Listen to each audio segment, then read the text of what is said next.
Some houses simply refuse to be lived in. You can sense it when a perfectly normal-looking home suddenly and repeatedly empties out. It becomes a recognizable cycle. A family moves in, and weeks later, they pack a truck in the middle of the night.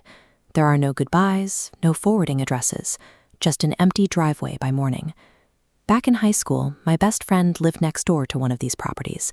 It spent years caught in a loop of short-term owners, sitting entirely vacant behind a constantly weathered for sale sign. A house like that relies on its unremarkable normalcy to mask a total absence of safety. One night, driven by nothing more than teenage boredom, my friend made a spontaneous suggestion. We should go check it out. We crept around to the backyard. There was a small dog door built into the entrance, and he managed to crawl halfway through, reach up, and pop the lock from the inside. This diagram shows the layout. We navigated the dark hallways from the back entrance straight into the old kitchen. We sat down on the floor across from a built-in breakfast table, tucked right into the deepest corner of the room.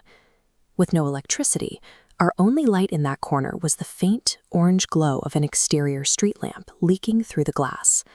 We sat there laughing and talking, pinned against the far wall by the kitchen table, with the only exit across a dark room. Then, completely unprompted, my friend screamed. In that exact fraction of a second, my entire world went black. It felt like a thick, sickly coldness had been violently wrapped around my entire body. My vision was entirely gone. I couldn't form a rational thought. Blind panic took over as I started screaming, groping around the dark. Suddenly, a hand grabbed mine. My friend yanked me forward, and I stumbled behind him as he blindly, forcefully dragged me toward the exit. When my sight finally returned, we were standing out under the streetlights of our neighborhood. It was the middle of December.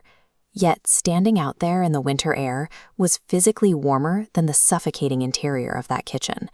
I turned to look at my friend. All the color had drained from his face, and his entire body was shaking. He finally managed to tell me what he saw, the specific visual trigger that made him scream right in the middle of my sentence. While I was talking, something began pulling itself slowly out from the deep shadows directly underneath that small breakfast table. He described it as a completely black, faceless mass. It possessed only the rough, vague silhouette of a young girl. It moved with terrifying speed directly toward me, and before I could even react, it climbed completely on top of me. The sudden total blindness and the extreme drop in temperature were the direct physical result of that mass completely enveloping me. We still talk about that night occasionally. In all of the years that have passed, neither of us has ever altered a single detail of our accounts. I never walked past that specific property again, choosing to go blocks out of my way just to avoid the street entirely. But avoiding the house didn't immediately stop the feeling. For days afterward, a heavy paranoia set in, accompanied by the distinct, unsettling sensation of a physical shadow trailing directly behind me. That specific, sticky, suffocating blackness defies any normal description. I have felt nothing like it before or since. To this very day, we have absolutely no idea what that entity actually was, or what it wanted with us. The entity was actively waiting under that table for a victim, and it found one.